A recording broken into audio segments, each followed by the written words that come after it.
What's up, fam? Welcome to A2D Radio Niche Night, Thursday night, coming at you live from all of our own Real Talk studios. This is Lazy Booking. We're back after a week hiatus, and we have, as usual, myself, Chrome, with my tag team partner of the Ginger Gang, Mr. Matty Sensuti. Boom. There you go. We almost got it. There we go.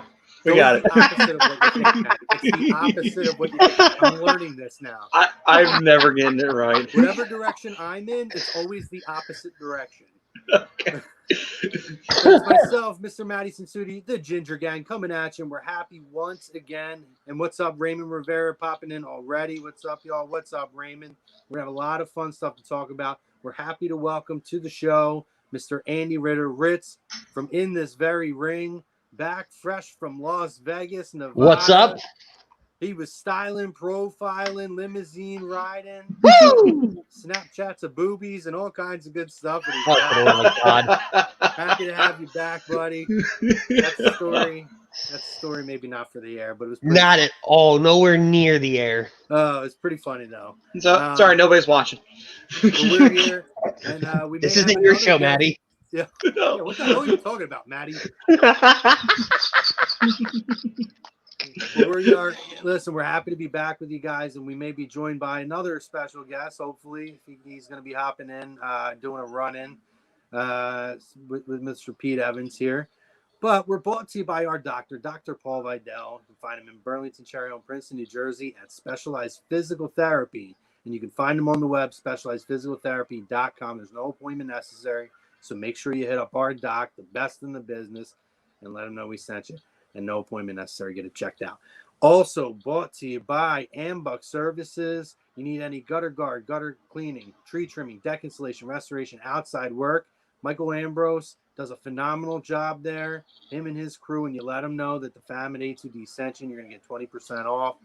Check them out. It's ambuckservices.com. We'll also drop the phone number in the chat. Telling you guys, get your house in order. Keep it going. Get ready. We got SummerSlam coming up. Some of these might be doing SummerSlam parties. This guy. So make sure you hit up Michael Ambrose and let them know that we sent you. Get yourself together. Also, what's that? I was going to say, was that an open invitation to your house for a Sunday for every single person who's watching right now? No. But okay. An invitation for you, and you know that. So I know. And it is for Andy in Houston. I'm sure we'll see you here for the pool party, buddy. Oh, yeah. I'll be right there. Still waiting to get you here so we can see you and Ralphie swimming laps in the pool. That's going to be exciting. I'm not even going down that road. No, we're not. No. I've been nice to Ralph lately. He still produces my show, remember? He does. He does. But our topic of conversation, guys, it is brought to you by QB54. It's the best tailgating game out there. And if you use the promo code A2D, it's going to get you 20% off. A2D or no notes. I can't remember. I think it's A2D. Anyway, get you 20% off at playqb54.com. And that topic is Braun and the Fiend has been a better built program than Randy Orton and Drew McIntyre. We're talking the title picture of both shows. We're going to be comparing, contrasting. We're going to have that discussion. We're going to talk about some of the other events that we saw this week, including a brutal attack that we saw on Dominic, very Tommy Dreamer-esque and Cody-esque. But we're going to discuss that, some of the other things that we saw, as well as we're going to – don't let Ralph in the pool. It's too late, buddy. It's happened. God damn it!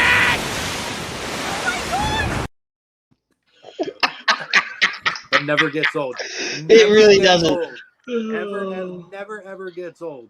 But yeah, listen, and we're gonna introduce a new segment. Now we're not gonna do every week, but we're gonna pull it out periodically, and I think this is a good time to do it. And it's gonna be how to.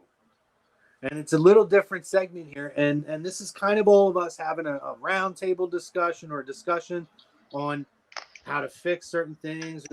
This week's topic, the kickoff topic of doing this, is going to be how to create the face of a company. We're talking major companies. We're not talking about independent companies, but it's how to create the face of a company. And I think we kind of touched on it, Maddie, if you remember, during our Randy Orton episode a couple of weeks ago. And we had touched on that we may have a discussion on, kayfabe before to nowadays. We remember the Attitude Era when Steve Austin was out there doing Regis and Kathy Lee, and you had all these different world champions that were getting trotted out there. Hogan was put out there quite a bit on the Tonight Show. And at that time, you needed to do that because as champion, you were the face of the company. But now we talk about current day, and we look at guys like The Miz. Is The Miz the true face of WWE? What makes you the face of the company? And we're going to talk about that this week. We're going to talk about how to create the face of a major professional wrestling company. It's going to be a really fun conversation. So again, join us in our chat, guys. We're live on Facebook, YouTube, Twitter, and Twitch. If you're not checking out the live version, or if you have to cut out for some reason, you like audio versions, don't forget our podcast platforms, iHeartRadio, Google Play, iTunes, or Apple Podcasts, whatever you like to call it, as well as Spreaker, Spotify, and SoundCloud. So, gentlemen, let's kick it off. Lots to talk about tonight before Hockey Happy Hour, which, by the way, Maddie, hockey playoffs are freaking fire right now. Dude. Oh, yeah. It's been so good, and, they're going to be bringing a lot of hockey talk to you guys tonight. But let's get into the wrestling stuff. I'm going to defer to Maddie here first. Maddie, I want to know, do you believe that Braun and the Fiend has been the better built program to this point than Randy Orton and Drew McIntyre? And I want to know why you have your feeling. My feeling on it, quick shout out, by the way, not to interrupt you, I apologize. It's extremely rude of me. Shout out to Frank Vespi back on the ones and twos, doing a phenomenal job for us this week. And he proved it pulling up that Ralphie video, which never gets old. Hey, Frank, thanks again, buddy. We love you, pal.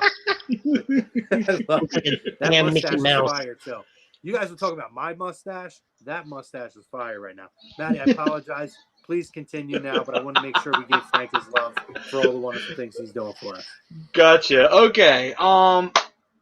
So for me, looking at the two rivalries and looking at what Randy Orton has done over the last few months has been really, really good. But I do agree. I think that it's been Braun and Bray as being the better built program, only because the history aspect of it, the continuity aspect of it, the fact that they brought Alexa Bliss into that, which was great because, like I said before, sometimes WWE, I had a conversation with Andy off mic, continuity over things, and we talked about how WWE had continuity with one of the dumbest things they've ever done in the history of television with Mae Young and the stupid hand. They had that continuity, but then they kicked other things off to the side that they never followed up on. But to see them actually do it with a cool storyline, a cool angle, the idea of taking something that was done years ago, and going out there and bringing that into the fold, and then double downing on it by having it, then happen on SmackDown with Bray going after Alexa. It's like, or the Fiend going after Alexa. But the point is that I really like that. I like that aspect of it. And I also am a fan of the darker storylines, So it helps when you get that side of it as well. And I just like that. I like the fact that they're pulling from their history. They're not afraid to just embrace the lore of Bray and everything that happened beforehand with Braun too, and just put it together in this big storyline here for the Universal title. The Universal title. Keep forgetting which belt we have now. But anyway, the blue one. Yeah, that one. It's not at Brock Lesnar's house now. But I would say, I really like the way this storyline has been put together, and I'm really excited to see how it concludes at SummerSlam. Andy? Yeah, I mean, Maddie kind of hits the nail on the head. Braun and Bray, by far, is the best well-put storyline together in that WWE's even running right now across all their different brands, platforms, whatever phrase we're using this week. When you think of Randy and Drew, and this is not a shot at Randy, but the story's just bland. And a lot of that hold on. Oh, here we go. Here we go. Hold Okay, on. we'll wait for it. We'll wait for Okay. That's the word you choose to describe this? it. Bear with me here. Okay, Here we I'm go. going somewhere. Okay, I'm not even sure where, but I'm going somewhere with it. You're going straight into a brick wall right now. What else is new? It's got a chrome written Okay. across it. Sorry. No, it's the Drew. Randy's doing his absolute best work, and as you guys touched on it a few weeks ago, I think he's doing phenomenal work. I think the promo, what was it, last week or the week before? My dates are all jumbled up. I think that was the greatest part of the whole thing, right? But I don't think Randy's the right person for Drew because I don't think Drew is. It was great when he won the title, but I don't think he should still have it right now. Okay. Okay. Is that it? No. Going back to Braun You're and just letting Bray. us catch up. Okay. Yeah, I'm letting you all catch up. Going back to Braun and Bray, to Maddie's point, how it's an actual story, how it's a 3-act play. And we've seen it go through these different phases. We've seen it go through the creepy Mr. Rogers character into the original Bray Wyatt, into this Fiend, and you're adding elements onto it every time.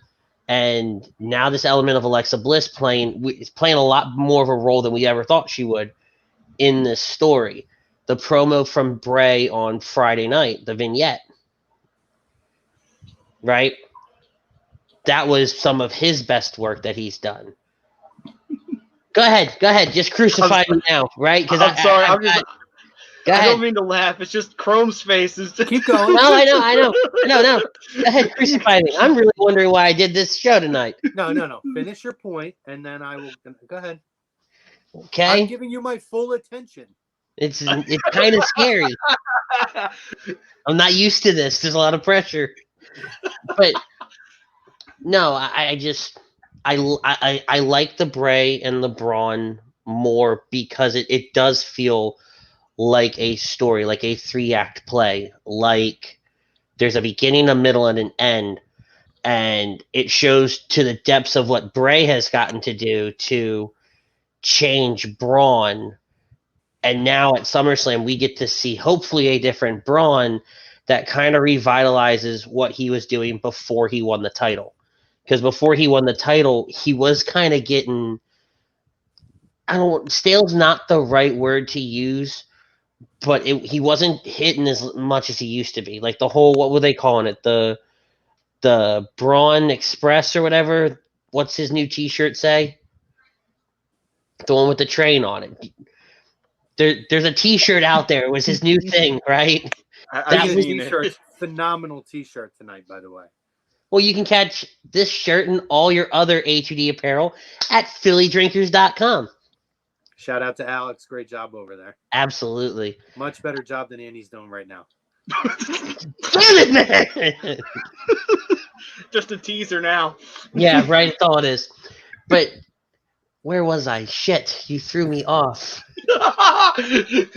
Don't do that to me. God damn it. It's like watching a ticking time bomb and you're just watching the clock run down. You're just like, boy, I cannot wait till this thing goes off. Thanks. I appreciate that. But no, he was getting he was falling very flat. And this hopefully revitalizes his character. And, Raymond asked earlier, does anybody see Braun walking out with the Universal title? Depending on what kind of Braun we see, that's a very good possibility that he doesn't walk out with the Universal title. Go ahead. Was that it? That was it. The floor is yours, Chrome. I'm just gonna shut up now. No, The blast first of radius. all, what a disrespect to the Randy Orton program right now. We're talking storyline continuity. Let's not talk like there hasn't been storyline continuity. Just because these guys don't have a head-to-head 3-year or 4-year past doesn't mean they haven't managed to continue the continuity of these Can I get a guys' translation careers. for that, please? Yeah, 5-minute major for savaging, meaning that Chrome sits in the box for 5 minutes. Thank you. Well, I am in my box right now as we speak. So, Yeah. but what a disrespect in the way that the description of that, in terms of, we're talking storyline continuity, right? Now, just because these two haven't had the head-to-head continuity doesn't mean by any means that they haven't managed to tie the paths of these two guys that got them, the roads that got them to this point, and have perfectly had these paths cross at this specific moment. And you were spot on. And I will give you a little bit of credit here, Ritz, because you are not a Randy Orton guy. And I know for you But no, it's funny. I am a Randy Orton guy, though. Since when? I've been Randy Orton. Here we go. I've been a Randy guy for years. No, because I messaged you right after you did the greatest heel of all time, right, and told you how much I agreed with that. Okay. Right? I think Randy's doing phenomenal work right now. Has he had a couple years where he just kind of sat in obscurity? Of course he did. I think everybody does at some point in their career. Right. But Randy, if you look at his entire, 13, 15-year run. Who was it that said that Randy doesn't do good promos? Maybe that was Butters. It might have been Butters, because it wasn't me. I love Randy's work. Destroyed somebody. It was not said this that guy. Randy Orton does not give good promos. I'm pretty sure it was Brothers Steve Butters, because I very vividly remember sitting back and going, "Uh-oh." If I could Was it have a jumped comment? through a screen at somebody, it might have been a comment. If I could have jumped through a screen or reached into a comment, that would have been it. It wasn't this guy. It was not this guy. You're right. You're right, Maddie. I think it was a comment. Okay. But anyway, to sit and Gee, to I'm sorry, Ritz. Oh no, that's not happening ever. But to look at I tried. But to see the way that this has been built, and still, I still think you're totally underselling this. I don't think that this is a clear shot by any means. I think that these two have put in great work, and I thought that the promo that they did together, to where Drew was able to tie in, kind of how Randy was backstage and the entitlement that Randy has and this and that and everything that he had to work for. I thought that was beautifully done. I wasn't jumping out of my seat just because I'm not in love with anything right now with a lot of wrestling. Maybe I'm just kind of over the no crowd stuff. Ding, ding, ding. Light shuts off. He doesn't. Ralphie. But that being said, I think that this has been a perfect time. And please explain to me again. Maybe I missed it, or maybe you just said it and didn't elaborate. When you said that it's not the right time for Randy, I was kind of confused by that. So what I mean by that is it's not the right time for Drew to be champion. I guess is more. But that's where I was confused, because you started it by saying like it's not the right time for Randy, but then you said it's not the right time for Drew to be champion. Yeah, I was gonna phrase it along the lines of it's not the right time for Randy to be the opponent for Drew, and then I couldn't disagree even more. Even more. Because who is the MVP? Regardless of what is the better program right now, who is the MVP? Who is the individual act on WWE programming across all of their platforms, who from the time that coronavirus started, the COVID-19 pandemic started, has been the most compelling, hands down, week in, week out character.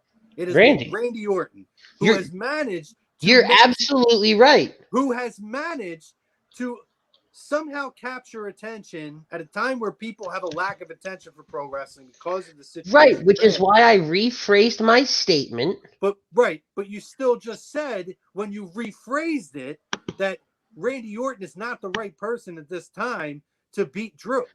He is the ideal person right now. Because Drew shouldn't be the champion right now. But I'm not disagreeing with that.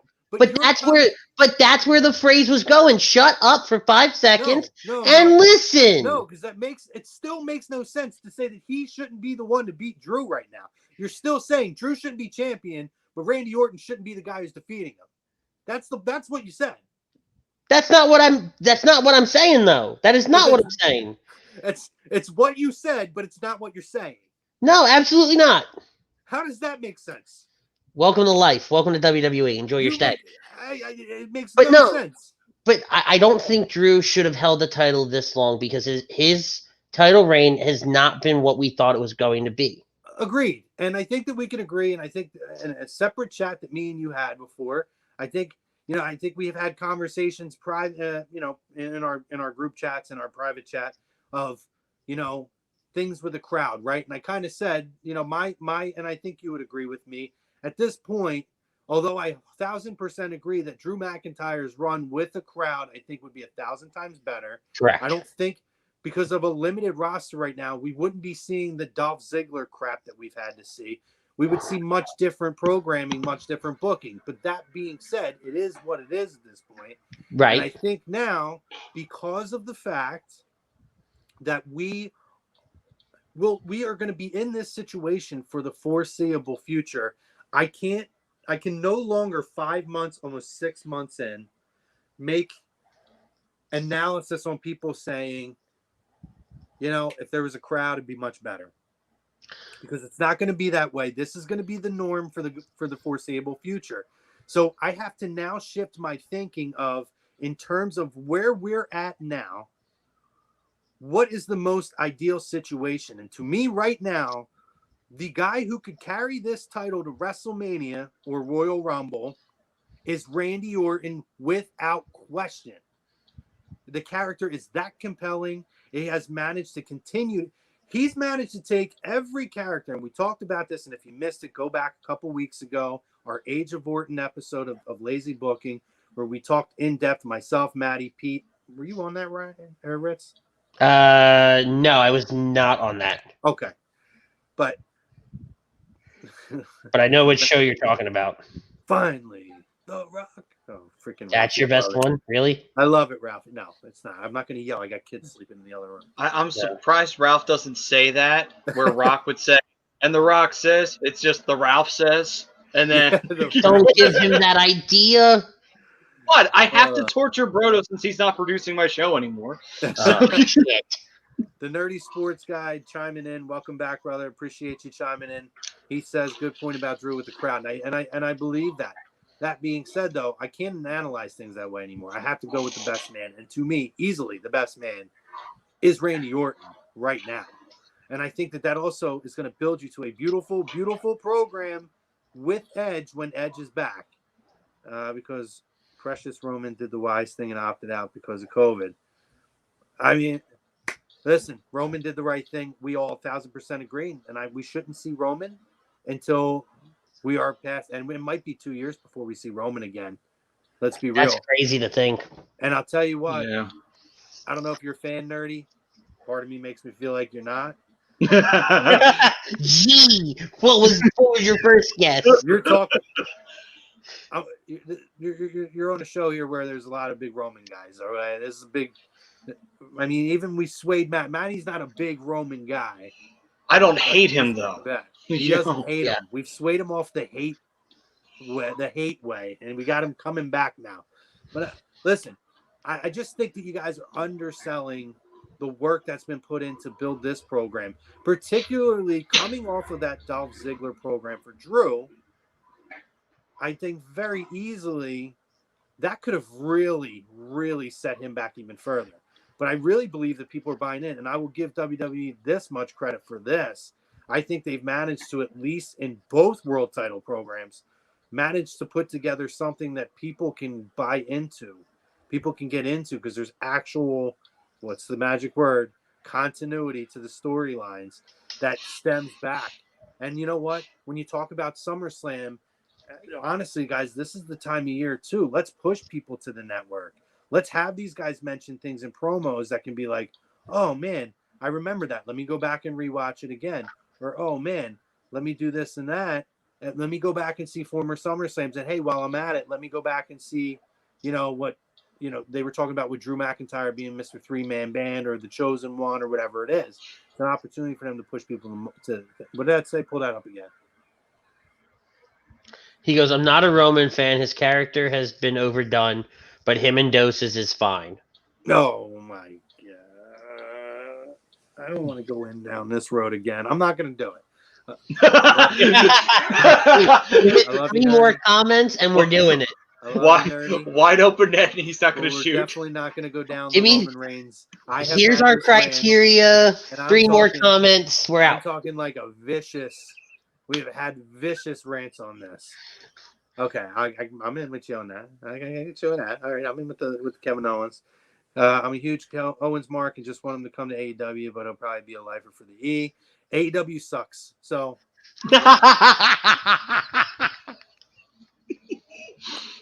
he got him back, and then he just pushed him away. Kevin Owens should be a lifer in WWE. Get comfy, if he goes to AEW, he's going to be just another guy who's fed to the elite. Ah, shit. That's going to be the end. That's what it is. Ah, shit. Frank, The elite. put it up. Do it. The elite. You can't see the live chats, the live comments, can you, Chrome? Nope. He goes, no, 2 up, fool. Now we're going to debate because he literally didn't draw anything. He didn't. One more down. Read this one. The ratings were shit when he and Charlotte were on the show.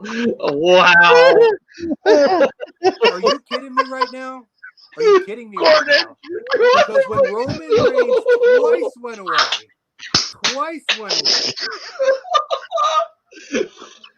Fucking nerdy guy. I love you. You're a jerk. Listen. You're literally Cornette without the diabetes and senile brain. Bullshit. Because clearly we want to talk about a guy who didn't draw a damn thing. Tell me how many pay-per-views, how many bad matches and pay-per-view matches Roman Reigns has had. How many big matches and big programs has he worked? By the way, these are the same people who say John Cena was bullshit and John Cena didn't draw anything. These guys have sold more merch than anybody. That's the closed-minded. Oh, because we don't get the marks to watch Raw. That means that they're not drawing money. They draw money in house shows, in merchandise sales, in sponsorship, because people want to get. Oh, you're a jerk. People want to get behind. Prism, I can't get behind you on that. He's my guy. These guys just like to get me fired up. And I'm really trying not to go down the Roman Reigns thing. I literally did it like 3 weeks ago, and I don't want to do that. This is 2 weeks ago. We posted a video when we went on the Roman Reigns. I'm going to defer you to that. I'm just going to defer you to that. And if you find me on social media on Facebook, I will send it to you. I don't even know what that means. He says selling merch does not equal ratings. I'm pretty sure that's what he means. Yeah, ratings doesn't mean anything anymore. Ratings was a thing in the 90s. It doesn't draw money. Advertising does. Sponsorship, merchandise sales, driving people to go buy merch at fucking WWE.com. Use your brain, man. That's what sells. This ain't 1998. This isn't the Attitude Era and the freaking Monday Night Wars where they had to rely on television and people tuning in. Nobody even watches programming live anymore. That's why the ratings are such bullshit, because everybody DVRs things. I thought you had sleeping children. What? I thought you had sleeping children. I know. This is why they want to go down this road. I'm probably waking the kids up. I bet you the guy is just like chilling back there. He's just like, I'm pissed him off so good right now. Like, nah, Nerdy Sports guy's in every week. He's my boy. He knows that. He'll be a bigger draw now than he was a year ago. That was the thing. Go back, and again, I'm just going to end it with this. We talked about this before. Look at the programming quality when Roman was here, whether you want to bitch about it or not. And then watch how bad it got after he was gone from leukemia. They missed him. Now, fast forward to now. I wish. Hey, they could just send me cool shirts like this for free, and I'd be in. But listen. And now look at the programming now. How much we have all agreed on it. How much does WWE miss Roman Reigns right now? Agreed. A lot. A lot. And it's one of those things where people don't understand and appreciate a guy until he's gone. And it's happened twice now with Roman. And let's not put the Roman Reigns was shoved down our throats after leukemia, because he wasn't. He really wasn't. He He wasn't did at some of all. his He work. dropped He did some out. of the most boring, some of his most unentertaining work post leukemia. Not him. No, They but put him in it bad programming. right. They put him in bad programming, but it was Right. just unentertaining. I mean, they had him doing dog food stuff and this and Yeah, that. let's not And bring by that the one way, up. That one's a sore subject for some of us. But the matches were good. The matches were good. Tell me a bad Roman Reigns match. Somebody tell me a bad Roman Reigns match. And I that's just got back from exactly. Vegas. My brain's fried. He's worked with everybody. Somebody tell me a bad Roman Reigns match right now. I will say this though. Again. Roman opting out the way that he did was super smart, but it also opened the door for some more guys to flourish. Yeah. I mean, You know, so he's still the company guy, and we'll talk about that later. people don't understand that Roman was handed the ball and ran with it. Do people honestly think that other guys have not been given the opportunity? I mean, given the ball and running with it? Look at Drew now. There's a difference because certain guys have managed to take the ball and run with it, and other guys have fumbled it. Roman is a guy you could say he shoves down. It's only marks who complain about it. It's only marks who complain about it. It's these people who are AEW type of guys. Sorry. And I'll be honest, I think AEW probably overall has the best programming right now. So that's probably giving a comment. I'm giving a compliment right now. Should you? And I'm I not think you saying should be it's given an great, award for that I'm gonna be comment. honest with you. All of it, I think all of it is very subpar at best right now. WWE, NXT, AEW right now, all subpar. First of all, go back and watch him and Brock. Those matches were fine. They were good. Him and Goldberg was fine. Him and Taker wasn't his fault. He carried Taker to a halfway decent match that Taker fell apart at the end. You can't drag a guy around. Roman and Triple H didn't suck. That wasn't a bad match. This is just a guy. Comfy, Matt. You're literally just trying to find. You're pulling shit out of left field just because. It's all the typical nerdy marks, so it's still real to them. The match. He's the nerdy sports guy. What do you expect? You're right. It is in the name. Come on. Listen, we got to move on. We're going to move on. So with all of that said, I agree to the poll question. No reaction to that? That you agree to the poll question? No, Yeah. I'm not surprised. I'll be honest with you. I was still taking all that in and still laughing. So I am slight. It is a very slight edge, and the only reason that I am is for the point that you made in terms of. I will agree to it now with a contingency that this ends up giving us a different side of Braun, which it seems like we're getting there. If this ends up same old at the end of this, it will be a massive letdown. And do I think that Braun has an opportunity to walk out with the championship? I do. I don't know that that's going to happen. I think that there's ways that you can have the Fiend lose. Yes. Would you say that Braun retains the belt, but it's not the same Braun leaving as the one going in? Well, I don't even think it's the same Braun going in. Let's talk about the storyline continuity you guys were talking about, right? And you guys touched on their past, but let's even go out of that, okay? Let's go into every person who has faced the Fiend has become a different person at the end of their program with them. Yeah. The Miz, Daniel Bryan, Seth Rollins, all their characters transformed, right? And who needs a big time facelift? It's Braun Strowman. Yep. We need to see that heel monster that he, presents himself to be. So I think that's a game misconduct now. Yeah. What? But I really truly believe, I think you guys just kind of were underselling that one program a little bit, just a little bit. And I think that your comment about not being the guy right now, Andy, was completely bullshit. Sorry. What else is there?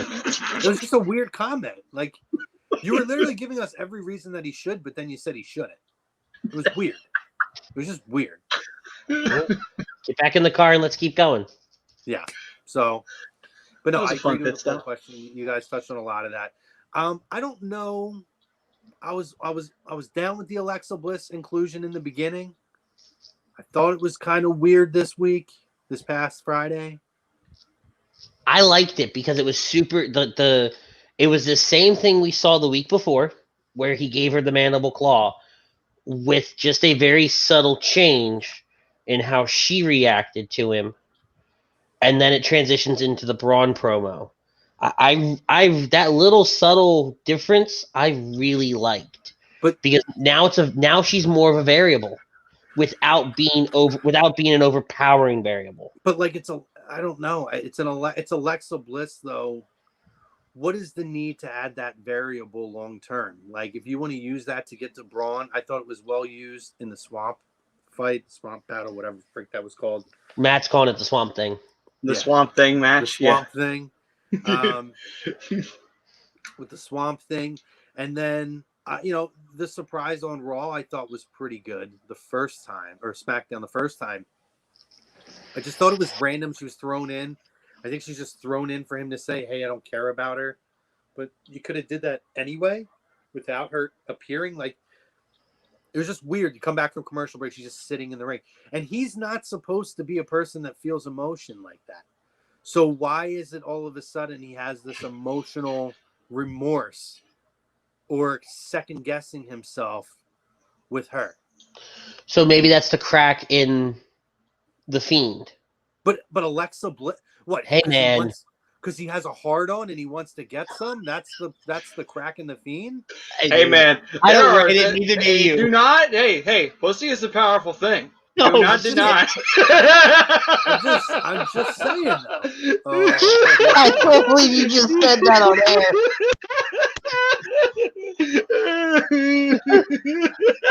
Oh boy. We're getting thrown off the air. Hey, you guys passed it to me in the slot. What was I supposed to do? What does that mean? it? Maddie's in hockey playoff mode right now. I am.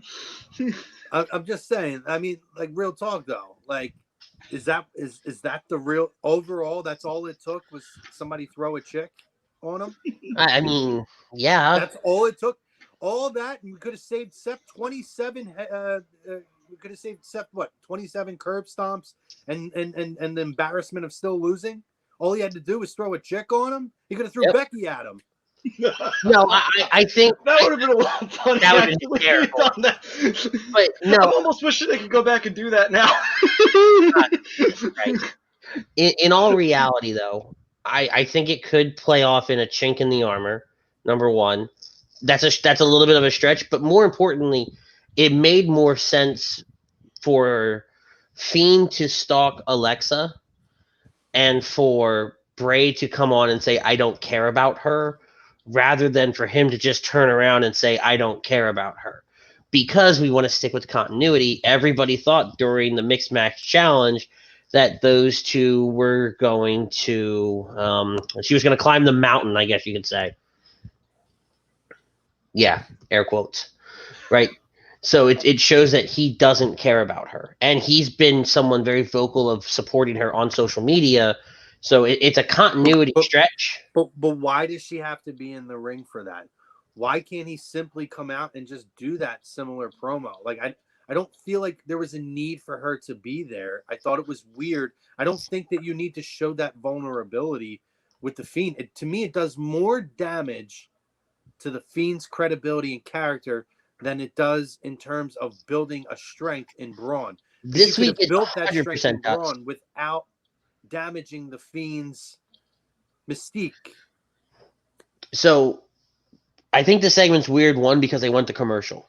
They didn't just keep going, right? Why are you still in the ring however long later, right? I get it. It's taped and all that, but why are you still there? God damn it.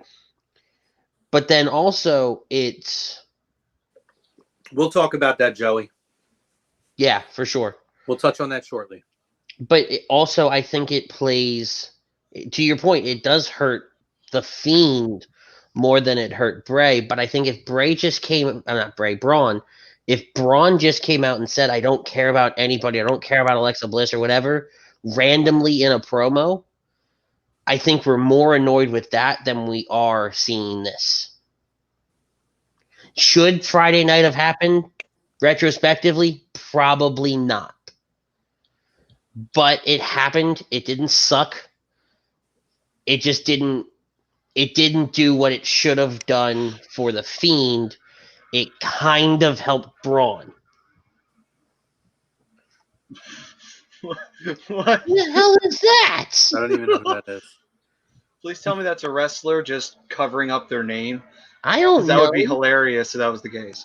Yeah, I just I can't get behind. I don't know. I couldn't get behind the. I didn't hate it.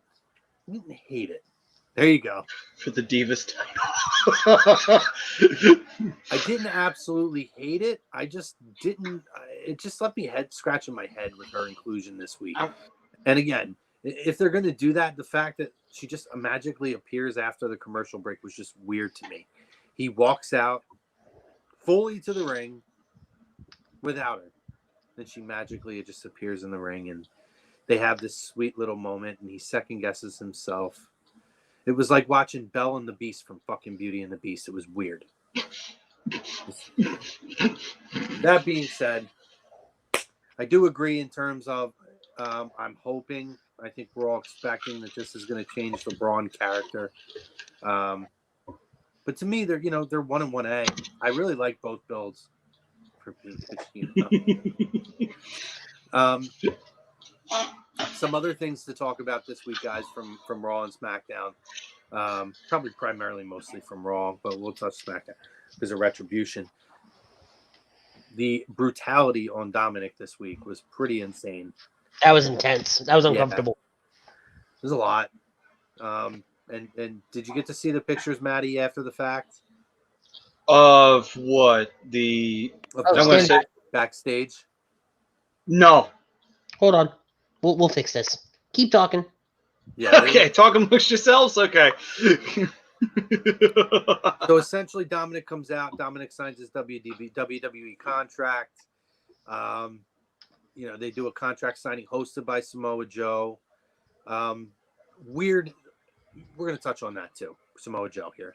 I love Joe, by the way, and I'm really hoping we get him back in the ring as much as I love him on the mic. I think we know where his future is at, but I still think there's unfinished business in the ring for him. That being said, they come out, contract signing.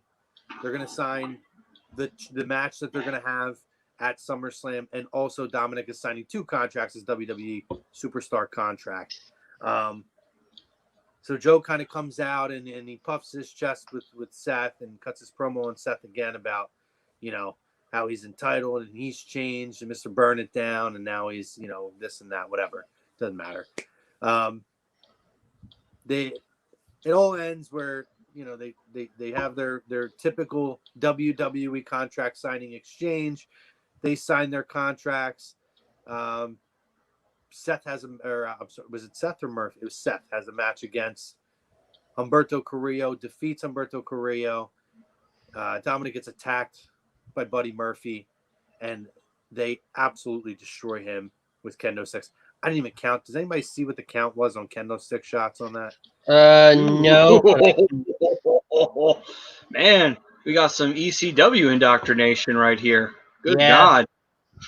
Did you show the front? Yeah. Damn. They said, hey, welcome to WWE, kid. We're going to kick the shit out of you. Pretty much.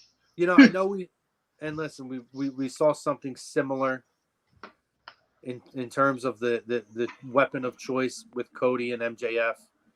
And we saw Tommy Dreamer and Sandman back in the day. WWE says, hey, guys, hold my beer. We're going to just destroy this kid. And this is going to be his introduction, basically, to the main roster. I want to kind of get your guys' feeling on this, and kind of see maybe where WWE's head was at with this. I didn't hate this, by the way. It was brutal. I don't think they do it a lot, which is why I can watch it. If this was something they were doing frequently, I don't think I'd be a fan of it. But I think it gave a pretty strong message. But I want to start with Maddie here, and I'm going to kind of see how you felt about it. I mean, the whole idea of, seeing him kind of be brought into WWE that way, it's like they took, pull the curtain, and show you what goes on behind the scenes. It's a perfect example. That's most wrestlers talk about when they first start training, how they beat the shit out of you at first to get you to quit, try to get you to leave. This is kind of one of those, oh, okay, we're going to, you've gone through all these trials and tribulations. You still got one more to go, kid. You still got to, one more before you're officially one of us, which not uncommon in wrestling, just, adds to it. But, hey, he took them. He took them, and he took a lot of them. So, hey, props to him. He really wants it. So I give him that. I give it to that. Yeah. Andy? I'm counting. Hold on. What are you I'm at watching? 10, 11, 12, 13, 14, 15, 16, 17, 18, 19, 20. He takes about 20 kendo stick shots. It's Okay, gotta be more strike than that. It's definitely more than that. Well, I think of what WWE had on their YouTube, I saw 20. Okay. So strike the ECW. That's FMW territory, indoctrination. It gets on having him wrapped up in the ropes and just taking these shots and it's uncomfortable. I get that we're trying to bring in Dominic Mysterio. I get all that, right? He's been training with his dad and this, that, and the other thing, but that's an uncomfortable way to bring somebody in. He's obviously, unless he wins at SummerSlam, which I could see Seth putting him over, it doesn't make a dick worth of sense, but I could see it happening. That's unnecessary. Let him eat his teeth and move on. So the total exactly 30 kendo stick shots. And I'm seeing that on I'm seeing that number on 4 different sites. So I'm assuming that is the official count. 30. And I'm talking, I'll tell you what, at least 20 of those, they wound up pretty good for them. The first couple were, I mean, listen, a kendo stick shot is a kendo stick shot, but they weren't fully wound. And when they were doing that rapid back and forth, yeah, the boom and boom. Oh. Brutal. No, absolutely not. Okay. I don't understand it. I want, like, and I've said this for every weird, crazy, violent thing that's ever happened in pro wrestling. When Vince or the producer or somebody walks up to you as a talent and goes, okay, you're going to take 34 kendo stick shots to the chest and the back. Like, one, how do you pitch that? And two, in what frame of mind do you have to be to go, yeah, okay, sure. Like, what kind of twisted fuck do you have to be? Well, to say, I think what it is it's not necessarily being sick in the head. I think it's, I want to prove that I can do this, and I want to prove that I can take the pain. Because he's Mysterio's son, so he's worried about the possibility of getting that bad rep of, oh, he's Mysterio's kid, and so he's going to be treated a little bit more safer in the ring. Yeah, so he's willing to say, you know what, reel in, like, hit me as hard as you can with that kendo stick. I can take it. And I get that from it being Dominic and wanting to not fall under his dad's shadow and show that he really wants this and all that. Just in any other situation, though, how the fuck do you? I don't get it. So one aspect of pro wrestling I don't think I'll ever truly understand. Yeah, I just think, I think Maddie hit the nail on the head with this in terms of, this is a young kid who has already heard the always Mysterio's kid stuff thrown at him. And I think that this is kind of a throwback to the old, Tommy Dreamer approach in that, obviously Dreamer wasn't somebody's kid, but Tommy Dreamer was having issues with getting over. He was too much of a white meat baby face type of a guy. And the whole point of that segment with Sandman was to show how tough this kid is and how much he'll put his body through to be in professional wrestling. So that he will take any amount of punishment to entertain the crowd. And I almost feel like this is a way that Dominic, and maybe it was Dominic's idea. We don't know that. That's not been reported. Could have been something that he threw out there, Andy, to answer your question. But I think, you're looking at this and the kid is basically to me saying, listen, I'm not here to be Rey Mysterio's son. I mean, I know I am, but I'm here to be my own man. And I'm a company guy. I'll take the hits. I'll take the lumps. I don't expect anybody to go easy on me. And maybe it's a form of hazing. Maybe if you want to look at it that way. Which is why I would have to think that he'd had to be on board with this, or it had to be his idea. What's up, Damien? For this to go down the way that it did. I thought it was a powerful segment. I mean, I definitely take the kid much more serious. I can't imagine that. And I have a pretty high tolerance for pain. But 30 kendo shots like that, like, damn. That's excessive.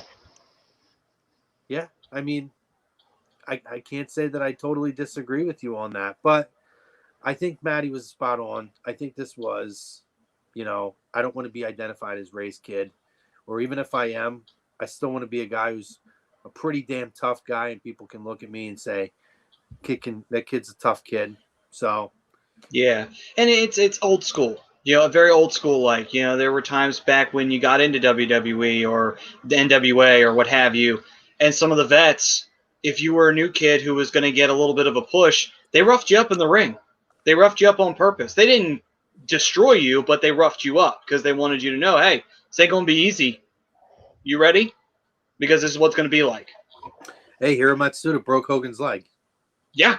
I think in hindsight, Dominic will take 30 kendo shots and be able to heal in a week than have to worry about a broken leg coming back. Yeah. But I thought it was a very powerful segment. Again, and I'm kind of on board in terms of seeing this thing in doses now. I have no problem with it. I thought Cody and MJF was uncomfortable to watch. Yep. And I think back and I'm like, man, I used to watch this shit with ECW and like none of it ever fazed me. I mean, we talked about this before. Go back and watch Royal Rumble 1999. No Chance in Hell. The Rock and Mankind. 13, 14 chair shots to the head. Unprotected with his hands cuffed behind his back. I watched that match probably 100 times when I was in my teens. I go back and watch it now, and it is not easy to get through. It does not stand the test of time, unfortunately for me, because that is brutality at its peak. And I think a lot of that CTE and shit. I think a lot of that has to do with the fact that we've put so much distance between professional wrestling now and the violence in professional wrestling now than we did even 10 years ago, 15 years ago. Now you're talking, what, 21 years ago was 99? Yeah. Plus we have all the knowledge on concussions now that we did not have back in 99. Right, yeah. But even still, just take the knowledge of concussions out of it, just the visual of watching someone get brutalized like that. We don't see it as much as we used to.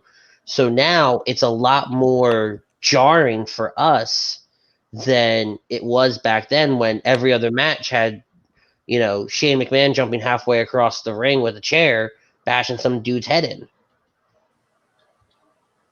Yeah. And you know what? Like, we've talked about death matches on here. We've had Matt Tremont on, which, by the way, if you never caught that interview, that was a phenomenal interview that we did, especially at the beginning of the pandemic, where we talked about how COVID-19 is affecting independent wrestling. And I would highly suggest that you guys go back into our archives here on A2D Radio, check out the Lazy Booking playlist and check it out.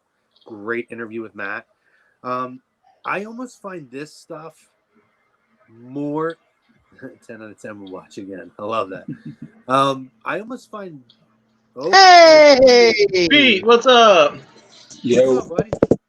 Can you hear us? Cool. Yeah. Nice. First show. So, Pete, we were just talking about the Dominic segment. Actually, we were getting into, the point I was actually just making is I actually feel like watching. I've watched some death matches. I've been to ECW shows. Was fortunate enough to be in one, and I could tell you, I almost feel like watching what we saw with Dominic or going back and watching the Mick Foley stuff is a little bit harder than even watching like these death matches where they go through panes of glass. Like, I don't know why, because obviously the high risk of that. Right. But I just feel like on an emotional level, two guys who are just brutally going after each other with weapons, as opposed to you're looking at, the emotional roller coaster that something like they do with Dominic takes you on, where you don't see that coming. And it's just kind of like, something that happens. It was a little bit nuts to me, a little bit harder to watch because of the emotional aspect of it. But Pete, how did you feel about, did you feel like it? So just so Pete's caught up on the statistics, the official number of kendo sticks that's been reported, kendo shots, was 30 kendo shots to Dominic, which is insane. What up, Joey? Peter, I got kids of it. And they get on my damn nerves. So I got to ask you though, Pete. How did you feel about having this segment the way that it went down? Did you feel like it was excessive, or do you feel like it was a positive in terms of Dominic's kind of place? How do you feel? I think one of the things, like as you mentioned, why it was so easy for you to go into like a death match compared to what we see with Mick Foley, Hell in a Cell '97, is because you didn't know what to expect. When you're going in to watch a death match and you're going to see pain, you're going to see gory shit. Like when you see something subtle, you don't know what to expect. It's almost the same thing as like how we look at war. We don't really think about war because all right, when you're going to war, you're on the battlefield, you're expecting to see that. But when that unfortunately a school shooting or something like that, that's an environment where you don't expect to see that. It catches you off guard. I like the way the segment worked.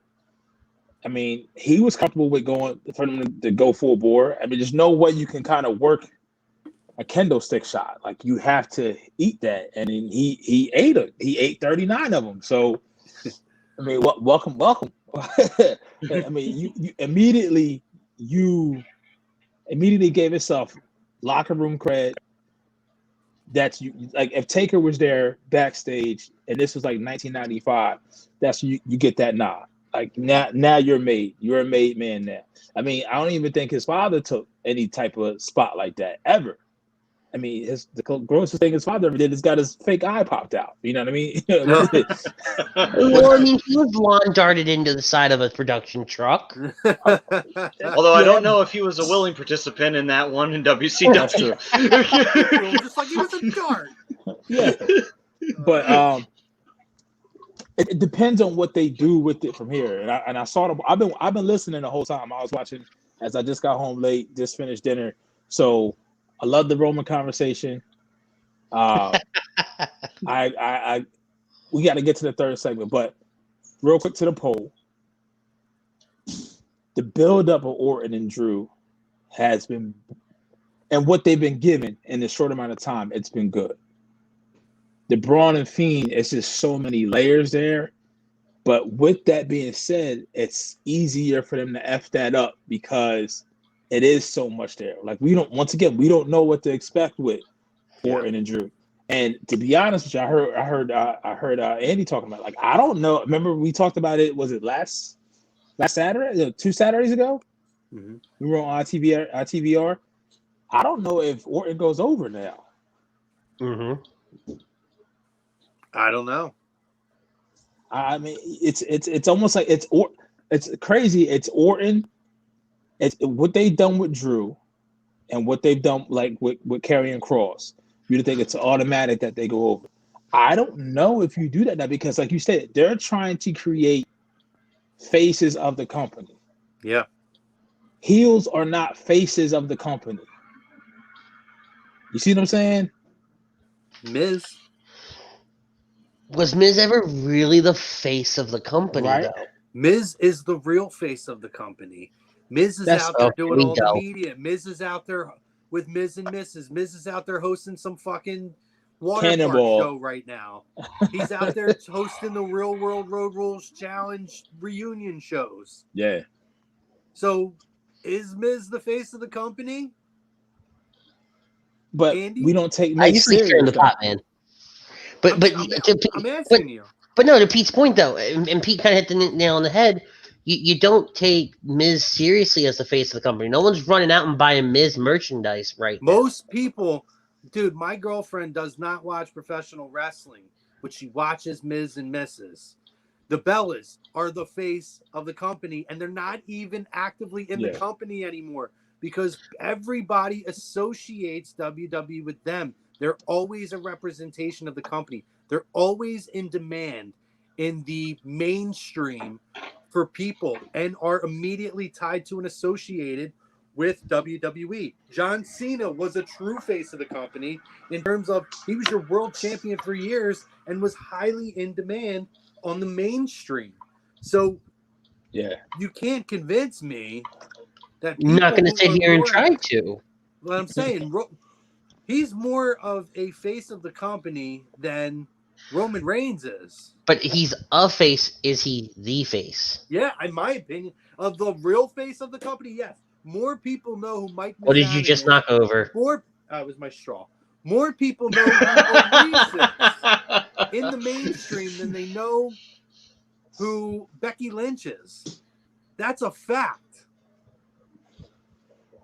Yeah, I mean, it depends on how you look at the face of the company. But like, all right, so he's the face of the company in a public eye as far as a male face, where he's very versatile. He can kind of blend in. He came into entertainment, so he's comfortable in those situations.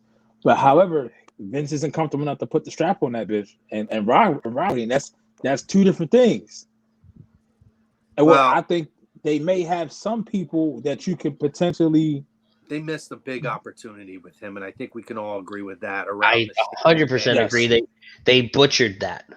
To say that he didn't put the work in and wasn't on a level well worthy of being the champion at that time.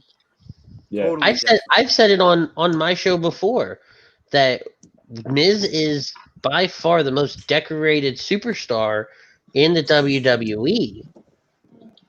Right? We did a whole entire show about him back when we were recorded. About how rivals him is Orton.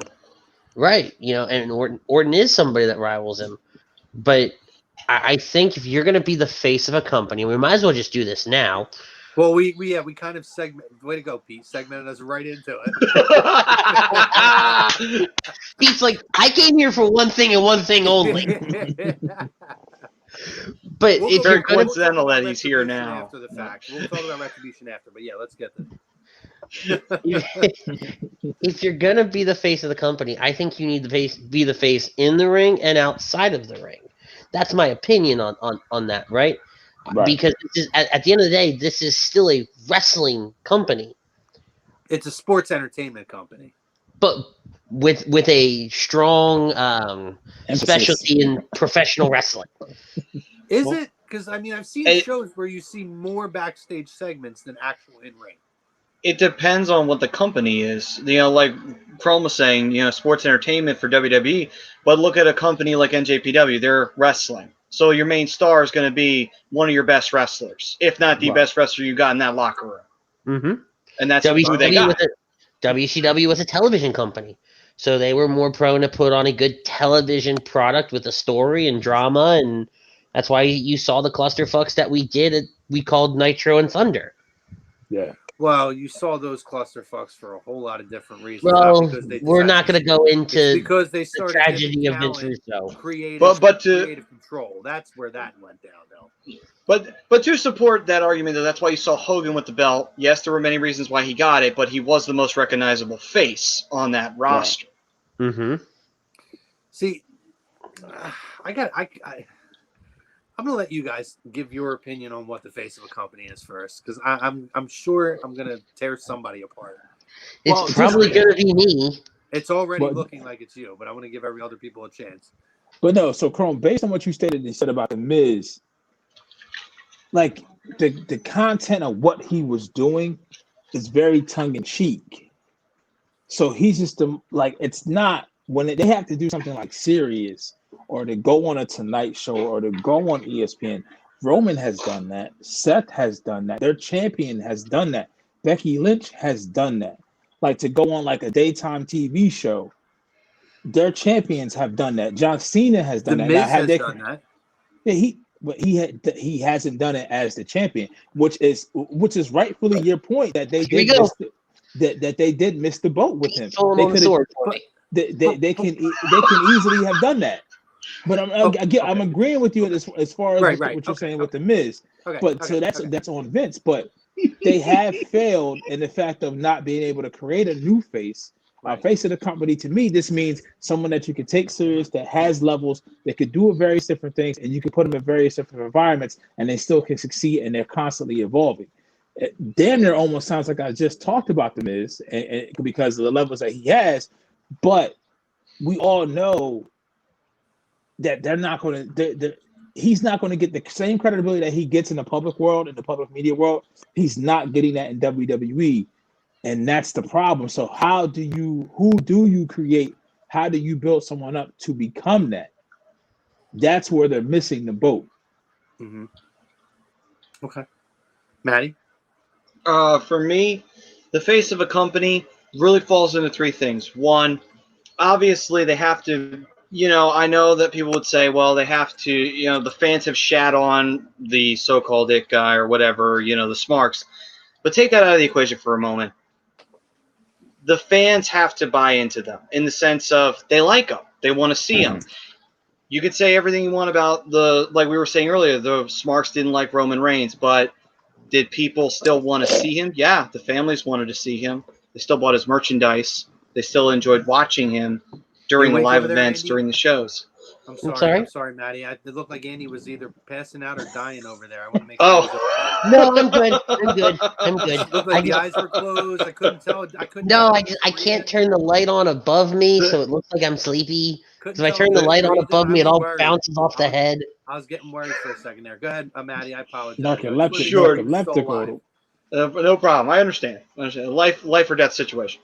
But and then look at John Cena. Sure, the Smarks booed the shit out of him and everything like that, but did the kids not love him? Of course they did. Did the families not love him? Of course they did. Did they go and see the shows that he was on? The live shows, the main TV shows, the pay-per-views? Yeah. They buy his merchandise? Yeah, they did. And then the other thing that you need to have the ability to have that mainstream appeal to where when you think WWE, you think this person. That was John Cena for a period of time. You could say Miz because he has had that mainstream appeal where he's gone into the talk shows and he's done that as well. But on top of that, you had guys like The Rock, Austin, Hogan, goes all the way back to there, where they were on mainstream shows. They were part of mainstream media at times where people said, okay, that's the major star in WWE right now or in the pro wrestling world. Obviously, that was big with, the whole transitioning into the sports entertainment side of things. That definitely helped that. And then the final thing that you need overall is you need to have the ability for that wrestler at that period of time, if you're going to do anything at all, that this person is going to make that appearance. That this person, if they're showing up, it's a big deal. So you're making that personal public appearance that everybody's like, oh my God, the WWE champion, or oh my God, this guy is the biggest star in WWE right now. I'm so excited to see this guy. When you have a face of the promotion, you get all three of those things together. Right. It's like, that's perfection. You have mainstream appeal. You can go across not just in wrestling, but you can be the brand of WWE in a movie or on a talk show or on a TV show or what have you. You can make the public appearances and you are going to make a big splash wherever you go. And then finally, of course, if the fans love you in that wrestling ring as well, even if you don't have to be the greatest wrestler either. If especially in WWE, it's a sports entertainment promotion. There have been wrestlers who are not the greatest in the world, but they are still the biggest star in the world. They can do what they do in the ring, and people love it, and people want to see it. So there you go. They move the merch. They put the asses in the seats, and that's the most important thing right there. At the end of the day, you put all those three things together, that's your face of your promotion. Doesn't necessarily even have to be a guy you constantly have as the world champion, Right. but it's somebody who can go and be in the biggest program, or helps elevate other talent, or works with somebody who may hold the championship as a heel and be their main rival, and that helps elevate them as well. There's a number of things that you can do with that as well in the wrestling side of things. But whether world champion or not, that would be the face of your organization. Like, that person's the biggest star. That's the person you slap on the lunchbox and you sell it to the kids. Or you sell it to the adults if they like them. You know? Sometimes the smarks are iffy on those. But, you know, that would be the face of the organization. Where I'm going to agree with you, Matty, is that everything you described is John Cena. Yeah. John Cena may be the greatest face of professional wrestling or sports entertainment. Honestly, even more so than Hogan, when you look at things in hindsight now, than anyone we've seen. Because we know the person that Hogan is in hindsight. Yeah. Cena seems to be a genuinely good human being and the optimum, perfect description of everything you just mentioned. Yeah, pretty much. Putting talent over. Yeah. Well, Early. Why Cena. would he at that time when he's the man? Why do people not knock Austin and Rock I do. for constantly, literally from start to finish? Cena gave us a segment where he put guys over. Austin and Rock have openly talked about how they would step on throats to make sure nobody ever took their spot. But I think it was different back then. Have It an was issue different with eras, John though. Cena doing it, but they don't have an issue with guys like The Rock Because it's because it fits our own narrative, because we No, want to go ahead, like Andy. the no, guy. no, absolutely no. I think it's because Cena comes, and then I'm going to tell you what I think a face of a company should be. But I think it's Cena's comes from a different era of industry where there wasn't the you want to be the top guy because you're the face of the the winning side, right? In this brand supremacy war between Right. WCW and WWF at the time. When everybody was jumping ship and contract negotiations and money and ratings were actually when ratings actually mattered. I think it was different then than when now. Well, not now, but when Cena came into it, WCW was long gone by the time Cena comes around, right? There was no competition for it, so it was the monopoly, and now it's There's being only that. a year gone. But still, that's a long time when you're on every week. There's only a year gone. one thing I will say too about when The Rock and Austin were the main guys, there were a handful of guys who were main eventers, but there was a lot of guys on that roster who were not, because a lot of the main event talent But why? took big money and went to WCW. But why? Why didn't we build new talent? Because those two guys put their foot on the throat of anybody who tried to move up the card. Anyone not named The Undertaker or Mick Foley. Mick Or Foley Triple was a H. guy who managed to organically overcome that. But there's a reason. I mean, that those you two got guys, Angle in there too. You got Angle. You got Jericho. Austin and Rock were kind of on the tail end on their way out. Now, at that if point. Cena could have survived in that era, but he would have had to stay Doctor of Thugonomics. He would have thought. And he would Go have. ahead, Andy. He would have. He absolutely would have. I liked what Maddie said about being the face of the company to a certain degree. I think the mainstream stuff has to come later. I think you have to be good on the microphone. Mm-hmm. You have to be good in the ring. Because and to say that you want someone to be loved, I think it's more of a you need to be able to draw people in, not necessarily be loved. I think a heel could be the face of the company. If anyone, to your point, Andy, wherever you are, to sit back and say that Hollywood Hogan, a heel, was not the face of WCW during those Monday Night Wars, talking about going on the Jay Leno show and whatnot, you don't have to be loved. You could be the most hated guy in professional wrestling. You just have to draw people in. You have to be entertaining enough to capture an audience and capture someone's attention.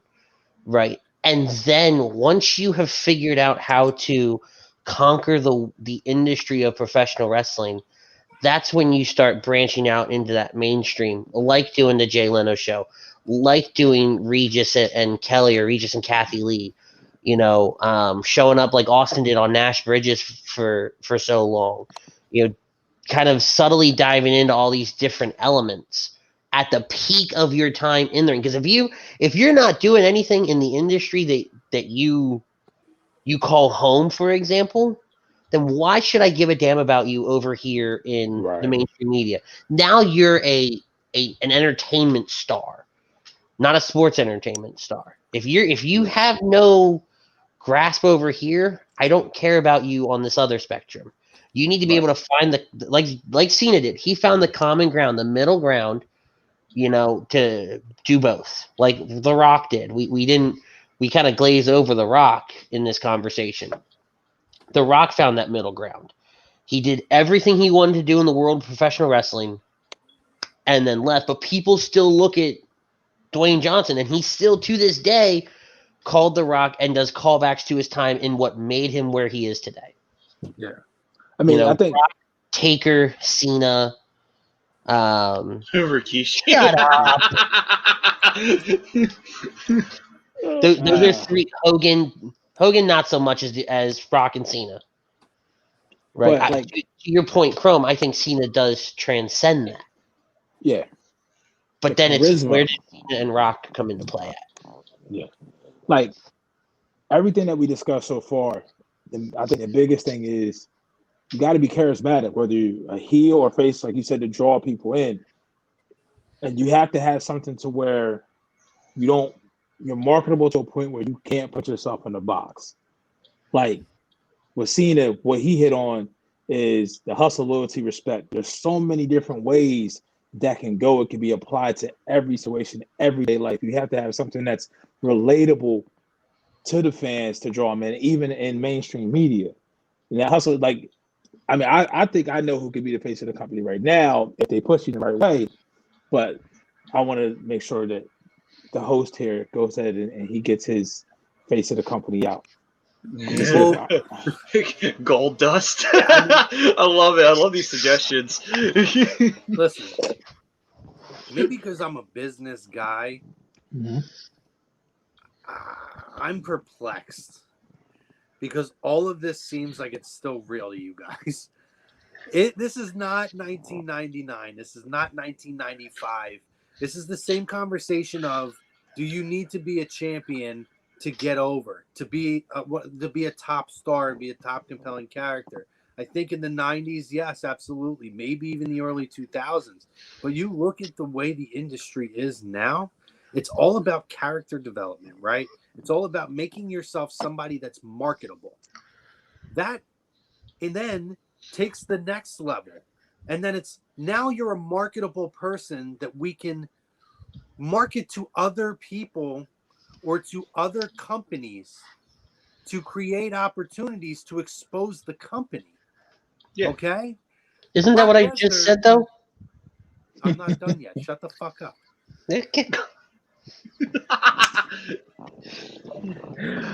So the argument of needing to be champion and it's irrelevant now.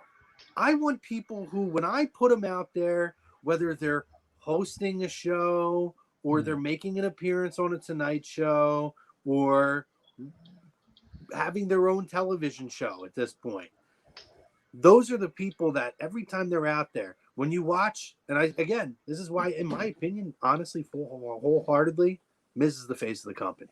You look at the Miz, and he's put out there, and it's not just he's put out there as Mike Mizanin.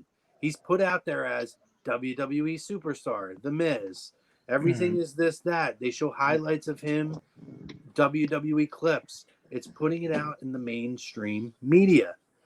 And it's not just the fact that it's done periodically here and there. The dude is incredibly in demand. And it's people like that who can listen. It doesn't matter what program for the most part, other than when it's something involving Johnny, whatever is Drip, whatever the frick his name is now. I'm not a fan of what they're doing with him right now. I'm not gonna lie, but I kind of give people passes with the COVID stuff right now. So him and Johnny Drip can drip all over the place. I don't care. Johnny But Drip. He's a huge Johnny fan. You can tell, like just Oh, a yeah. massive Johnny fan. He probably bedazzles his stomach. Oh, what he's hiding the poster behind that eagle. Is it a blanket? But listen, If you would have pulled that, there was a poster, I'd have died.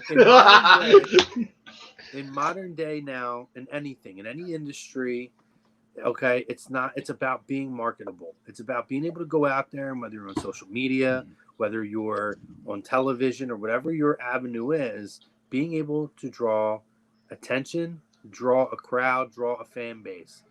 Miz has done that at this point, and I think that it's the fact that he came from that whole MTV world. I don't think it's an aberration that WWE has made him be one of those guys who is a representative of this company.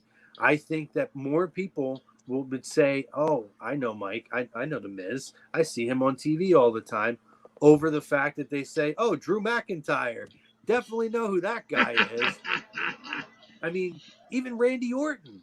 Everything that Randy's done, he's never been a guy that's been someone who could be out there in the mainstream and be put out there to represent the company. And that's where we're at in 2020. It's not 1999. Your other point, though, is very good. It depends on the type of company. In WWE, The Miz works. If it's AEW, or if it's like Cody, obviously is clearly the face of AEW without question. Nothing Even works Chris in AEW. Jericho. Huh? And I said you don't have to be the champion. What matters is like what are they putting you in? Are they putting you in something that's meaningful? Because you're elevating the roster. That's really what you're doing. I don't even And think that's that my matters problem when you're with talking The about Miz, the face though. of the company. It doesn't matter. But I don't think anybody what here you're said they doing. needed to be champion, though. Right. No, we didn't say that. So real quick, Chrome, before you go, because what has The Miz done, and any of the shit that he's done that to bring people back to watch the product? In the business world, yes, he's good. But you got the same dude that's hosting Cannibal. Then you got him on Friday Night Smackdown, like Andy said, to bring credibility to what they do, fucking talking about hair. He's interviewing fucking hair, bro. Listen. It was hilarious, but I'm just saying, so you got people, the casual watch, That like, was okay, terrible.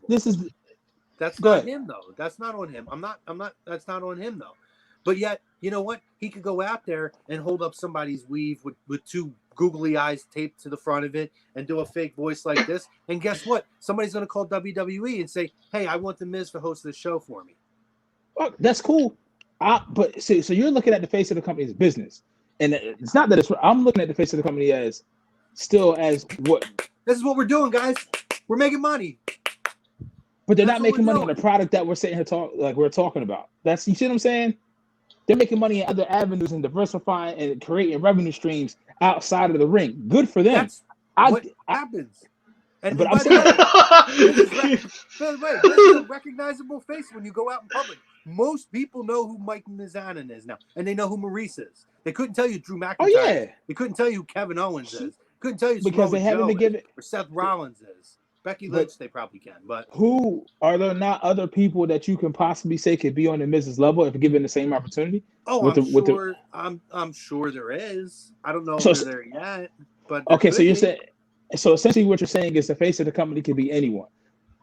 No, it's not what I'm saying.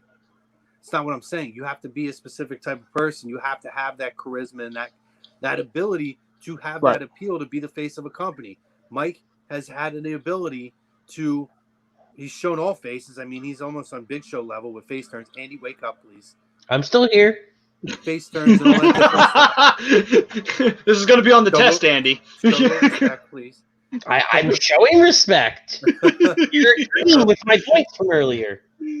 I lost my train of thought now because I was worried about him again. I didn't know if his heart stopped or what was going on. I got real worried. That comes later. Don't worry. Every time you speak, Chrome. No, but I mean, when I look at that, you have to have that ability to be somebody that can take on many different hats and many personalities, but always represent this company and always put this company over. I have seen as much great as we have talked about with John Cena, right? And Dwayne. I have watched on numerous occasions. Those guys appear on The Tonight Show. appear on The Late Show and never mention they might be promoted as WWE superstar, excuse me, but never once do they mention anything about WWE in their interview. I've never seen Miz do anything when he's been on those kinds of shows or he's appeared on shows and he introduces himself. Never not mention WWE. I have seen Cena not mention WWE when he's promoting a movie where he could simply just mention something with WWE, like a joke. Make a joke and tie it in. Oh, I'm getting my ass kicked in WWE, but being on the the set is a whole different experience. Never even mentions WWE. If they didn't promote him as being a WWE superstar, you would never know he was a WWE superstar. But The Miz is a guy who always goes out and talks about the company and puts the company over. And he's in demand. I look at people like that. You have to be a special kind of person. But is he in demand like a Cena or The Rock level, though? He's in demand by That's NBC. It's different, though. It's different. And no, he's not quite on that level yet, but it took Cena a long time to get there. I mean, Cena had Make-A-Wish, and he got a lot of attention for that for years. And, I mean, obviously, that's freaking phenomenal. That's better than anything that we're talking about right now. But take that aspect out for a second, right? And Cena wasn't being put out there like that. If you look at the overall perspective, Cena wasn't really super mainstream until like 4 or 5 years ago. Miz has always been out there in the mainstream. And maybe it's because of the avenue that he came from beforehand. But again, that's like teeny boppers watching, the challenge. Actually, I like the challenge still. But, we got it. It was like an MTV star, you know what I mean? And there's a lot to overcome from that.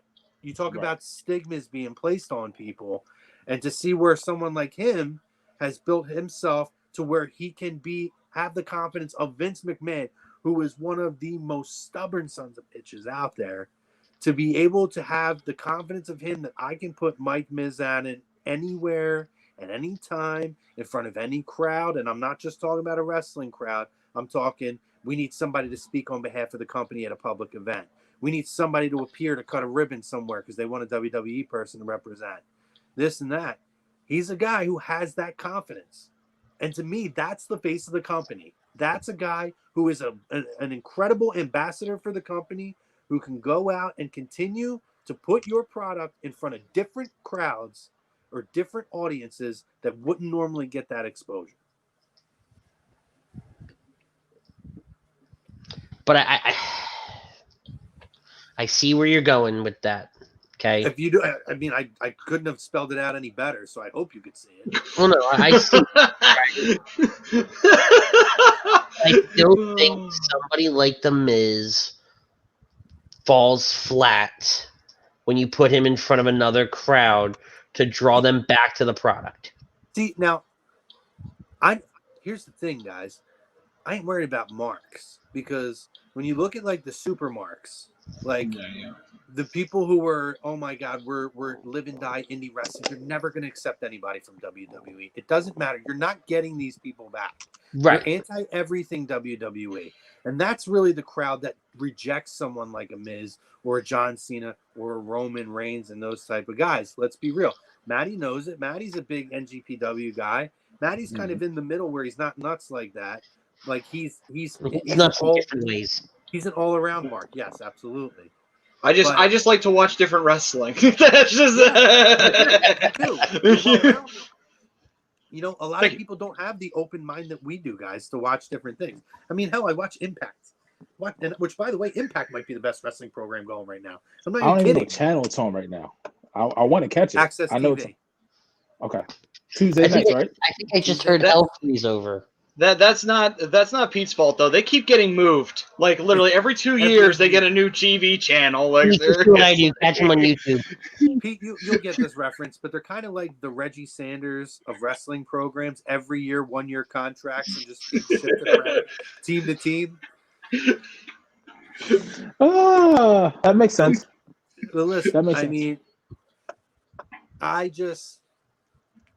you're never going to get that crowd, Andy. And I think that's the thing. It doesn't matter who you put out, because even if they accept somebody for a little bit, Kevin Owens, they'll accept Kevin Owens for this long, and then they'll reject him, and he's But I'm one of not their own. talking about that crowd. But what crowd? What crowd are you talking about that you're going to put him out there and he's not going to get them? But the people that aren't watching wrestling. You want to bring people back. The face of your product should be able to bring. If you want to talk from a business, if you want to talk from a business standpoint, the face of your company should be able to go out and grab somebody that doesn't want the product and bring them back to the product. You don't think that Mike Mizanin has the charisma to do that? Because I think you don't know shit then. So hold on, before you say anything, Andy, this is the problem. The Miz can do that, but what I think what Andy is saying, and which is kind of in line with what I'm saying, is when you bring the person back to the product and you see Miz in that level on the roster, it's one thing. He doesn't have to be the champion, but at least he should be in the championship picture. He should not even the championship picture. Not even the championship picture. He shouldn't be to call up a most recent thing. He shouldn't be playing with a wig. Oh, he should be doing something a little bit more serious. I mean, yeah. 10 minutes ago about that, Andy. But you know what? Yeah. But people will still call and say, I want Mike Mizanin on there. I gotta disagree. But that's proven. But what he's doing right now. How do you disagree with a decade's track record? We're not talking about his decade's track record. I've told you that he's the most decorated person on the roster. But what he's doing right now does not benefit him. Is this weirder? Is this weirder conversation, Maddie? Or is the conversation earlier where he said that Orton isn't the guy, Orton shouldn't be the guy, but Drew shouldn't be the champion? That was a weird, I don't know which conversation from Andy is weirder right now. You know, I don't know. I'm actually stumped on that one, to be completely honest with you. You're telling me that the guy doesn't have it. Like, you can't just throw away a 10-year track record of a guy being put out there, Andy. But no, never mind. I don't think what Andy's saying is throw it away. I guess, and this is when you say people want him. I guess what Andy's like, the businesses do want Miz, but that's short-sighted money. I guess where Andy may be coming from, and I don't want to put words in his mouth, is your face of the company should not only be able to get people to come in and spend money once, but to keep spending that money and to keep grabbing that attention to the point where that person may not have been a wrestling fan initially, but then to hold their attention. Is that what you're saying, kind of, Andy? Yeah, that's exactly what I'm saying. I understand the point of that, but the days but I'm just wrong. Are long gone, guys. Those days are gone because we live in a society with a short attention span, with a short interest in everything. People are never going to buy into a guy for a decade. People are never going to buy, the days of the Cenas and guys like that, they're long gone. They're done. You're not going to see the Hogans who are going to have long term. Look at Rock and Austin. It was like a 5-year run. It wasn't that long. No. Fucking epic. It was epic. It was. You're right. I think we all agree on that. But that's the point. I think that's the point I'm making with you, Andy, is that we're not going to have that anymore. It's just not possible. People died. Andy, how often do we talk about this? Maddie, you too, where we were talking about that Bayley might be the next Hogan in a female version. When she came up to the main roster, people wanted it so bad. We were talking about Becky Lynch is the next Stone Cold Steve Austin because people wanted it so bad. How long did it take for people to turn on those? Not long. And you're just not going to get it anymore. So that's my point, guys, is I need someone who can be marketable and be put out there all the time, who that any situation, he's going to represent my company well. He's going to talk about my company. He's going to be in demand. People who are advertisers are going to want to bring him in to represent them and then pay the company. That's what it's about, making money so the company can continue to run. That's the face of a company. I look at somebody who, like Titus O'Neil, incredible ambassador and face of the company. I'm not saying he's the face of the company, but that's those are the type of people to me. Like, I guess we have two different. That's the point. We do. We have different opinions on what a face of a company is. Right, and to get to your point, I would feel the Miz definitely suits that bill. Don't fucking wrestle no more. Titus O'Neil barely wrestles, but he's an ambassador. You see what I'm saying? So the Miz, just don't wrestle. Like, I don't need if you're that good at that. The Miz is a good wrestler. Let's not take that away. No, he is, but see, the thing is, the company doesn't view him to put him in that spotlight. That's my problem, because it demeans his skills in the ring, and they demean it by the way that they fucking booking. Well, can we all agree on this? Okay, Everybody wants everyone pushed, but there's only so many spots at the top of the roster. There's only so many main event spots and mid-card spots. That's true. But everybody gets so mad that that everyone isn't pushed. Like, there's just not enough. As much TV time as we have now, there's just not enough for all that. And to be fair as well, I mean, in the whole essence of where the company's booking you or whatever, it really doesn't matter because kayfabe's dead. Because people know that it's a show. So, like you were saying, Chrome, it was different back when Austin and The Rock and Hogan were around. That was kayfabed.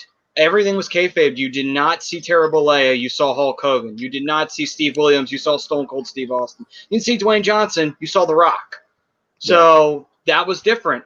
Cena is kind of in the middle of that, where their kayfabe was dead to the marks, but they were still trying to hold up the John Cena prestige a little bit. But he was being himself. But he was calling himself John Cena and everything like that, eventually morphing into more of himself. You know what I mean? Like, he had that weird transitional period. But so let me ask you guys. We'll start with Andy. Take Miz out. All right. Who right now would you say is the face of the company, or would be the prime candidate in the next 6 months to become the face of the company? I want it so badly to be the Fiend, but I know it won't be because that just doesn't fit. But it doesn't fit the character, right? Literally, when Pete was talking earlier, and everything Pete was saying until he said successful, was the Fiend, right? Well, listen, I mean, if the Fiend is showing up hosting the Challenge reunion shows, I'm all for it. I'll watch him. I'll watch him all day long. If he shows up on Michael and what is it, Kelly and Ryan, I might die, or Ellen, or whatever these shows are. If he shows up, fit right in it, Ellen. I might mark out for that. Absolutely. Oh God, 6 months from now to 6 months from now. I got a guy I could think of. Take a minute and think about it. Give Pete, you got yours? Yeah. So, two things. I wonder real quick. if yours might be the same as mine. I have two, but I'll see if you name one first. To agree with your point about what you view the face of a company, the Miz is a perfect candidate. Yeah. And and then when Maddie helped you out more to sway me to, because he said kayfabe is that, which is true. So I at that point. But for me, if you were to try to get somebody who's showing the charisma, already has a tagline that doesn't put itself in a box, to me, that's Keith Lee. I knew you were gonna. That's who I had. I'm gonna say my second one because I agree with you on that. But just look at where he started and how he gave his promos to now what you're getting. I mean, he said like the most cuss words of WWE TV that we've seen in the last year in 2 weeks. Yeah. So you see what I'm saying? Like, it's a champion who's believable, who has charisma, has the look, and can talk. Yeah. And he has limitless. Like, you can make a cartoon, you can make cereal, you can make pops. It's limitless. Like, that's what kids believe in. Kids believe in they can do anything. When you were 6 years old, Andy, and Andy was like, I want to be the next Michael Phelps or some shit before whatever happened. How young do you think I am? Old enough to remember Michael Phelps? I wasn't 6 when Phelps happened. Well, whatever your dream was, whatever you thought you were going to be the next WWE superstar, you're going to be 6'2" and 220, and you Well, will that be the next. fucked up, didn't it? But no, Just I mean, keep twisting, Pete. Just keep twisting, man. but no, it also like really, it's one of those things where it's that tagline to where you can be anything, and like you said, that's somebody who may need a run every once in a while with a title, but doesn't have to have one, and can outgrow what the meaning is, and can be put in those situations because you can see it already, just how he talks, how he carries himself. I mean, he played football, and he's kind of that same vibe, and that's the one thing I give them. I hate to go back to the Miz, come off, but that's the one thing about the Miz. Like you stated, he does need to get credit for always bringing it back home. And maybe that's because Hollywood didn't see him on the same level as seen in The Rock, so he was never given the same opportunities. But when he does have the opportunities that he is given, he does bring it back to WWE. So for Vince, that's somebody that can do that. I mean, right now, I'm gonna give you another person that can be the face of the company. I hope I don't take yours. I'm sorry. And he doesn't even wrestle anymore. That's Taker. Oh, Andy's gonna have a huge erection right now. We're gonna knock the See, I had to the take camera's Taker gonna out of the come over. equation. Why? Cut your camera feed. Cut your camera feed, Andy. But based on what Chrome is saying, Taker, like, you don't need to be an in-ring worker to be the face of a company. And who has more credibility to Taker? And who No, have we never seen his real personality until now? And how But I much he think loves for the business. wrestling fans, if you saw Taker not in gimmick because he's such a gimmick, I don't think he transitions. Right? If he would have come back in the last few years and done the American Badass and let some of these kids see that side and not see him with the hat and everything like that, then I think Undertaker is a perfect candidate for that. Right? He also did it for a while. He did the media tours and the talk shows Right. and all that other stuff, right? He was at the pinnacle and all that. One name that came to mind while Pete was talking, Adam Cole. That was my other one, so I have to think of That another was one. actually who I was going to say. we all were in the same ballpark. Yeah. After his promo, I mean, because granted, he's been champion for a while, right? Right. But after his promo, what was it, last night on NXT? 2 nights ago. No, yesterday was Wednesday. Was it? Today's Thursday. Each night. It's your schedule. Come on. Maddie does TV once a week.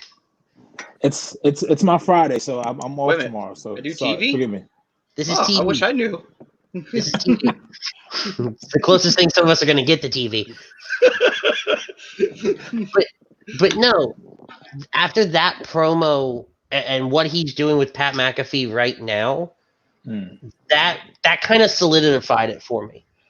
You know, that he can do it when he can do the job when he's not champion. Yeah. Everything he's been doing post losing the title, because I think he only took 2 weeks off from when he dropped the belt to Keith Lee. Yeah. Not even, and he's right back in the grind. And it's the hottest. I mean, for non-wrestling fans, that match means more, or whatever they do at TakeOver 30, than whatever happens with Keith Lee and Karrion I'm Kross. talking to football fans about that match. You see what I'm saying? Like that's when you can get elevated to a spot to where it's not a title. It's not doesn't mean shit. It doesn't mean anything to what wrestling stands for outside of titles and championships and grandeur, and still have the buzz like he has. I mean, that's it. Which makes me even more upset that the Keith Lee and Adam Cole match was on during a pandemic era. God damn it. Yeah. Who do you got, Maddie? I was going to say I was going Cole because immediately popped into my head. I'm like, oh yeah, Keith Lee, Adam Cole. I put it like, oh, there we go. I'm going to give two. One, in my opinion, sort of is or should be more. It's an obvious one. She's beautiful. She's talented. She's charismatic. Well, here we She go. has the pedigree. Charlotte Flair. Charlotte Flair has the pedigree, the talent, the charisma to do it. She's a great talker, a great personality. And, Right. I mean, she has Rick as her father. You know, I mean, that's, you know. But she doesn't. What and sorry, I don't mean to cut you off. But I like that she doesn't rely on the fact that Rick's her dad. Exactly, and I She agree. has gone. She went. It was an interview right before she went away, where she said, "I don't care that I'm Ric Flair's daughter. I'm Right. Charlotte Flair. I'm a God knows however many time women's champion." Yeah. Right. Within 5 years, she went to the mountaintop, sat there for a while, had a cup of coffee, read the paper, and came back down again. Yeah. Sneaky thing about her though, I think she may be closer. I think she may walk away, bro. Because No, she's listen, this will be the third time that she's married with no kids.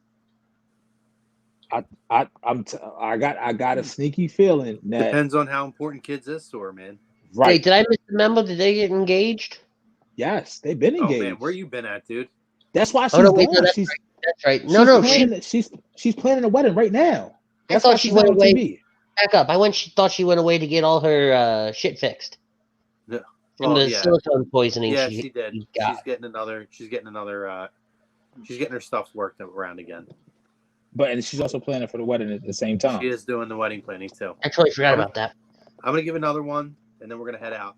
So we'll talk about Retribution next week, or maybe on Andy's show. We'll talk about it on my show. Yes, we'll talk about it on Andy's show because I don't know if I'm going to be on this week. I'm going to try. And this is a guy that I've really thought a lot about since his name came up a couple of weeks ago. And I'm not saying right now, but I could see 2 years from now, if we can break him away from the situation that he's in now, has all of the makings to be a top tier guy. Is it Otis? This is from Pete Montez. Oh yeah. I think that dude is a talker. He is a personality. He is a talent. That is a future world champion, in my opinion. And I really feel like that could be a guy that could be the face of your company. I would say about 18 months to 24 months from now. 2 years, give him that. Let him build that credibility to where he's a recognizable figure to the wrestling fans as a single superstar. And then start putting him out there to, your sponsors and this and that. Send him out to different events and let him be that ambassador. I think that kid has a ceiling that is so high. And then Pete really, you mentioned him a few weeks ago. He's always been on my radar, but man, it kind of really started making me tune in a little bit more and go back and look at some stuff. I really agree with you on Montez Ford. Honorable mention before we get out of here. To think along those lines. Big E. Another one. Oh, I totally agree with you on that. Yep. Totally agree with you on that. That's a great I'll be honest with you, Crum. I thought you were going to say Big E for a moment. Yeah, I thought you were before you brought up the Montez. I know. No, that's a great call, and I'm kind of disappointed that I didn't say, because you guys know. I mean, I love Big E. Yeah. I've been talking about Big E on this show for years. But anyway, I want to thank these guys for joining us. Pete, Andy, Matt. I know Matt's got to hop up for happy hour. If you Pete and Andy want to stay on for like 2 seconds when we get off real quick. But I want to thank our sponsors. I'm going to thank Specialized Physical Therapy, Dr. Paul Vidal, Burlington, Cherry Hill, Princeton, New Jersey. Find him on the web, specializedphysicaltherapy.com. No appointment necessary. Hit up the doc as well as Ambuck Services, AMBUCK Services.com. Check them out. Get your gutter guards, gutter cleaning, tree trimming, deck installation, restoration, any outside work. Let them know that we sent you and you're going to get 20% off. And obviously, playqb54.com, best tailgating game. Promo code A2D is going to get you 20% off there. Shout out to Philly Drinkers. We love you guys for all the great stuff, all that great merch, like what Andy's wearing over there, what Maddie's wearing above me here with the A2D hockey logo there. I don't know if Pete's wearing an A2D shirt. He usually does. Not tonight. You could have just lied, bro. Just lie. Just say yeah. No, but then he has to show it. But I got an idea though. Alex, we're gonna be hitting you up. I see Chrome with the shirt. We need to start getting some button downs like that. Oh, for the love of God. I'll wear them. But anyway, thank you to Frank on the back end, Pete for joining us, Andy for joining us, Mehdi as always, my guy. Next week we got a special show coming at you. We're gonna be talking old school SummerSlam. Ritz is gonna be doing the SummerSlam preview show, which I'm gonna try to join. Maybe Maddie will be able to as well. On this show, we're doing our SummerSlam draft. We are drafting SummerSlam cards. We want you guys to join us and tell us who has put together the greatest SummerSlam card from every previous SummerSlam match that's ever happened is on the table. Can only be used once. Superstars can only be taken once. So we're going to go through all that. So for myself, for my boys here, for A2D Radio, Tom Arnone, and everybody else here, we love you guys. Have a safe week. Be careful, wear your mask, and stay home. We love you.